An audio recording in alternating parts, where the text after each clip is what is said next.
All right, we've built a class called a person, and we've seen some nice properties we can have on people. But now let's start building up our hierarchy.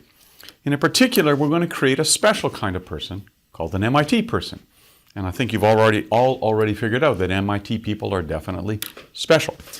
So what is an MIT person? What do we want with an MIT person? Well, we'd like instances of MIT person to have the basic characteristics of persons or people. They ought to have a date, an age, a birth date. They ought to be able to compute age. They should have a name. They may have other properties. But we're going to add some other special parts to an MIT person. And in particular, we're going to add in an ID number. We're going to assign an ID number to each MIT person. And we'll do it in sequence as we add people to our system.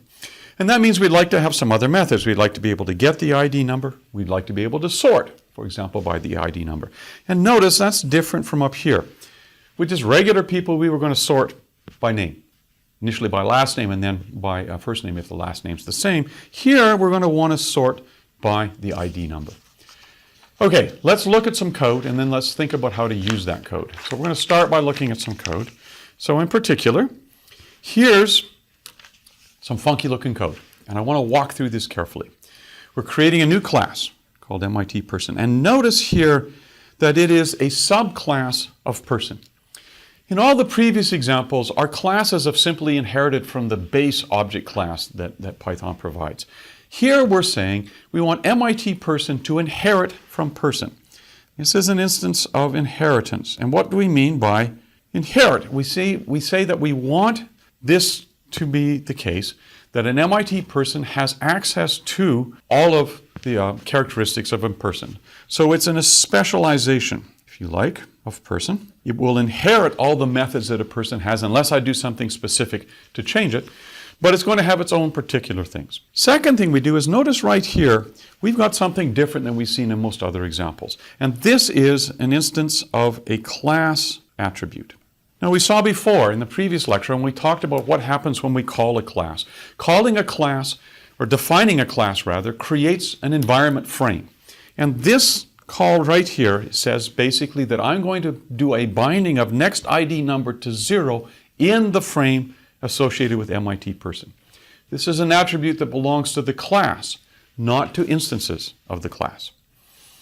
Next thing we've got an init procedure. That's good. We want to be able to create instances of MIT person. Again, it's going to take in a name. But notice what it does here, something quite different. It says, I'm going to go to the person class, and there's a dot, and get out its init method. So it says, I'm inheriting from person the init method there.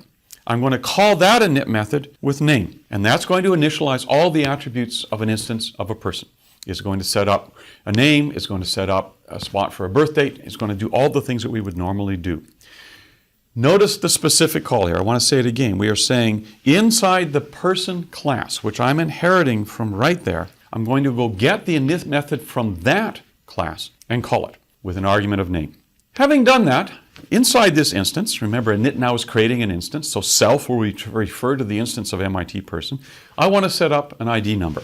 So inside the instance, this will be the instance attribute, I'm going to set up an ID number and I'm going to get it by going to the class attribute and looking up next ID number. And that's nice because that's what I set up right here. So it says I'm going to look inside the class, find the binding for next ID number, and I'm going to use that to set inside the instance, and then I'm going to increase that class attribute by 1. And again, notice the use of MIT person to identify the frame, and the dot which says within that frame, change the binding for next ID number. Great.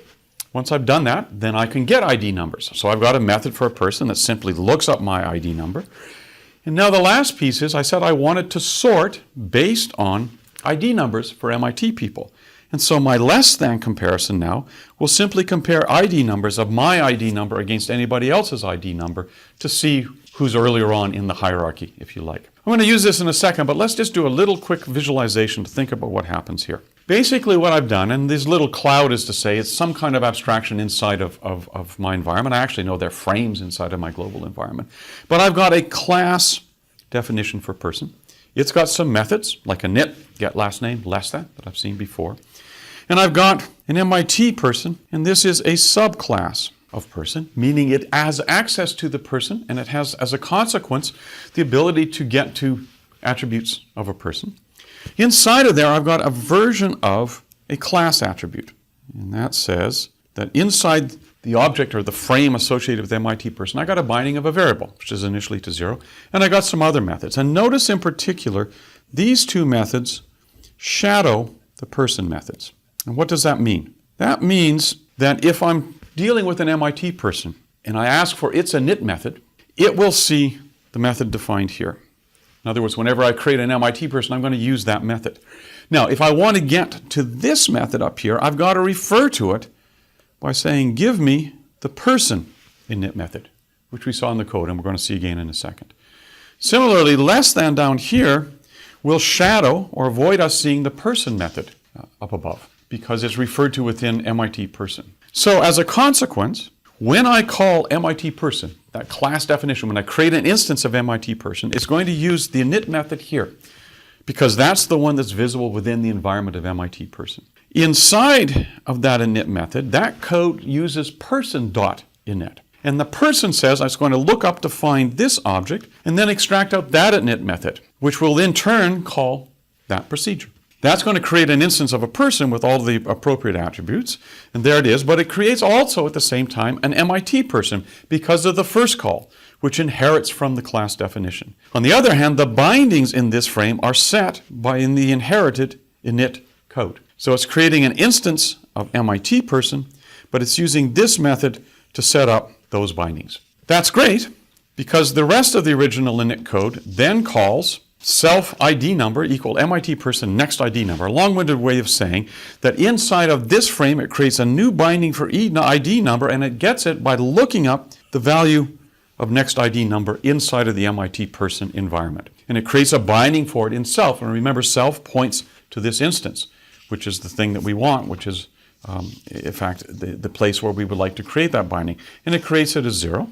And then the last thing the code does was it goes ahead and updates next ID number in the MIT person environment. It changes it to 1, which means that the next time I actually use or create an instance of MIT person, it's going to get a different ID number. If this doesn't make sense to you, walk through the code again, just noticing how it traces out exactly which versions of the methods to use by referring to them within the definition of the class.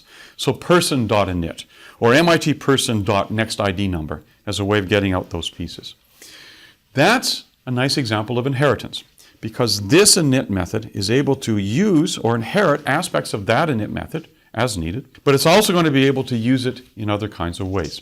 Okay, with that in mind now, let's look at an example. So I'm going to go over to my code here, and I'm going to load up a version of the code, and let me do some definitions. I'm going to create an MIT person named Eric. I'm going to create another MIT person named John.